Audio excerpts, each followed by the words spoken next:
رسول اللہ صلی اللہ علیہ وسلم کے پاس ایک خاتون ہے نا، ابو داؤد شریف کی حدیث ہے 2488 نمبر پہ، جاءت امرأۃ الی النبی صلی اللہ علیہ وسلم یقال لہا ام خلاد۔ ام خلاد ایک بیوی کا نام ہے، اس کا بیٹا نا شہید ہو گیا۔ بیٹا شہید ہوا تو حضور علیہ الصلوۃ والسلام کے پاس آئی، وہی منتقبۃ، اپنے چہرے کو ڈھانپ کے نقاب اس نے ڈالا ہوا تھا، حضور کی بارگاہ میں آ گئی۔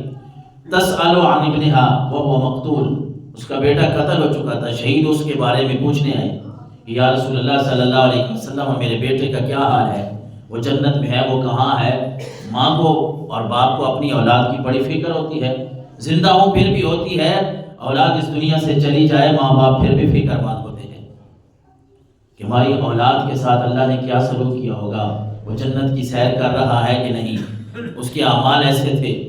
وہ ویسا تھا۔ پھر وہ سوچ میں پڑ جاتے ہیں، پھر پوچھتے ہیں، ہم سے پوچھتے ہیں، میرا بیٹا میری بیٹی چلی گئی ہے، وہ میں نے اس کو خواب میں دیکھا ہے، یعنی ان کا ذہن یہ ہوتا ہے کہ کسی طرح کوئی یہ کہہ دے کہ ہمارا بچہ جو ہے وہ اگلی مناظر بھی اللہ نے اس کی آسان کر دی ہیں، تو اسی طرح یہ ماں آئی ہے۔ لیکن بیٹا جس کا شہید ہو تو ہمارے ہاں تو یہ تصور ہے نا کہ اگر صبر بہت مشکل کام بن گیا، یعنی انسان کے لیے کوئی مصیبت آ گئی، کوئی تکلیف آ گئی، تو وہ باتیں ہمارے ذہن سے نکل جاتی ہیں جو اللہ اور اس کے رسول کی ہیں۔ تو جو بیٹھے تھے نا وہاں، انہوں نے بھی یہی بات کہی کہ فقال لها بعض اصحاب النبی صلی اللہ علیہ وسلم جئت تسألین عن ابنک وانت منتقبۃ، کہ آئی ہے اپنے بیٹے کے بارے میں پوچھی، اور وہ بیٹا جو مقتول ہے، جو شہید ہو چکا ہے، اور اس نے اپنا چہرہ ڈھانپا ہوا ہے، اپنے چہرے پہ نقاب کیا ہوا ہے، پردہ کیا ہوا ہے، تو کسی نے کہہ دیا کہ اچھا آئی اپنے اس مقتول بیٹے کے بارے میں پوچھنے ہیں، اس شہید بیٹے کے بارے میں پوچھنے آئی ہے، اور اے بی بی تو نے اپنے، اے ام خلاد تو نے اپنے چہرے کو کیوں ڈھانپا ہوا ہے؟ ان کے ذہن میں شاید یہ بات ہو کہ بیٹا جو شہید ہو گیا ہے، قتل ہو گیا ہے، تو ان کی تو سر پہ دوپٹہ ہی نہیں ہونا چاہیے۔ جس طرح ہمارے ماحول میں اللہ نہ کرے اگر گھر میں کوئی اچانک موت ہو جائے، گھر میں کوئی جوان آدمی چلا جائے یا بوڑھا آدمی بھی چلا جائے، تو بیوی کسی بھی بیوی کے سر سے دوپٹہ ویسے پھینک دینا اور حال دھاڑ ایسے کرنا کہ جیسے اللہ معاف کرے نعوذ باللہ کوئی ہم اللہ سے لڑنے جا رہے ہیں۔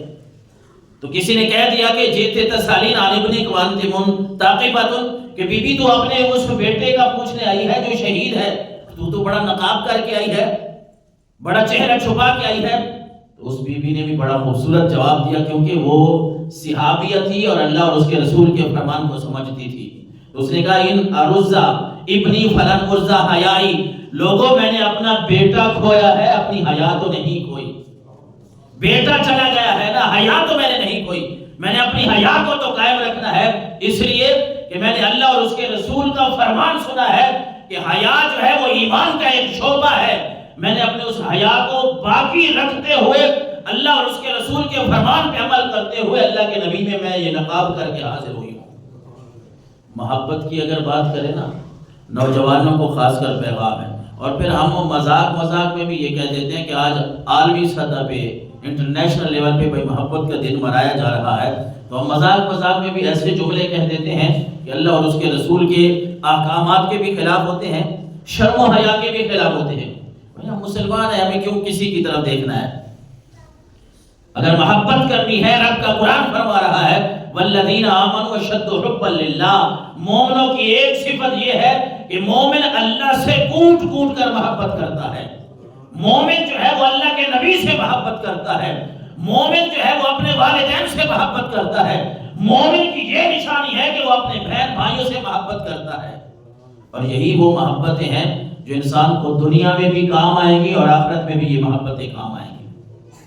اور آقا کریم علیہ السلام نے ایک حدیث مبارکہ میں فرمایا، جس طرح آج کا زمانہ ہے، تو کسی کو سچ بتائے نا، وہ آگے سے اپنی منطق جھاڑتے ہیں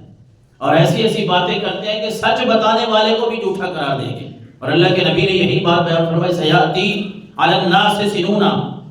یصدق فیہا الکاذب، اللہ کے نبی نے اتنا پہلے عرصہ جو ہے اپنی زندگی مبارک میں یہ بات بیان فرما دی تھی کہ لوگوں پر ایسا زمانہ آئے گا کہ جو سچ بولے گا نا اس کو جھوٹا ثابت کریں گے، جو جھوٹ بولے گا اس کو سچا ثابت کریں گے، کہیں گے یہ ٹھیک کہہ رہا ہے۔ آج اگر کوئی آپ کو قرآن کی بات، ہمارے نوجوانوں کو ان کی بات کر رہا ہوں، کوئی قرآن کی بات بتائے، حدیث کی بات بتائے، یہ کہہ کر رد کر دیں گے کہ یہ وہ مولانا صاحب کہہ رہے تھے، یہ مفتی صاحب کہہ رہے تھے، یہ فلانے صاحب کہہ رہے تھے۔ اور اگر وہی بات اس کا الٹ کوئی ٹی وی کے اوپر بتائے تو وہ کہتے ہیں ہاں یہ ٹھیک کہہ رہا ہے، وہ دیکھیں نا فلاں بھی تو کر رہا ہے۔ اور اللہ کے نبی صلی اللہ علیہ وسلم نے فرمایا لوگوں پر ایسا زمانہ آئے گا وَيُخَبَّلُ فِيهَا الْأَمِينُ وَيُؤْتَمِنُ فِيهَا الْخَائِنُ، کہ جو امانت دار ہوں گے لوگ انہیں خیانت دار ثابت کریں گے، جو خیانت کرنے والے ہیں لوگ انہیں امانت دار سمجھیں گے۔ یہ بھی ہمارے سامنے ہے۔ اور اللہ کے نبی صلی اللہ علیہ وسلم نے اس حدیث مبارکہ میں فرمایا وَيَنْطِقُ فِيهَا الرُّوَيْبِضَةُ، اور رویبضہ جو ہے وہ زہر ہوں گے، وہ بولیں گے۔ صحابہ کرام کو سمجھ نہ آئی تو انہوں نے پوچھ لیا کہ یا رسول اللہ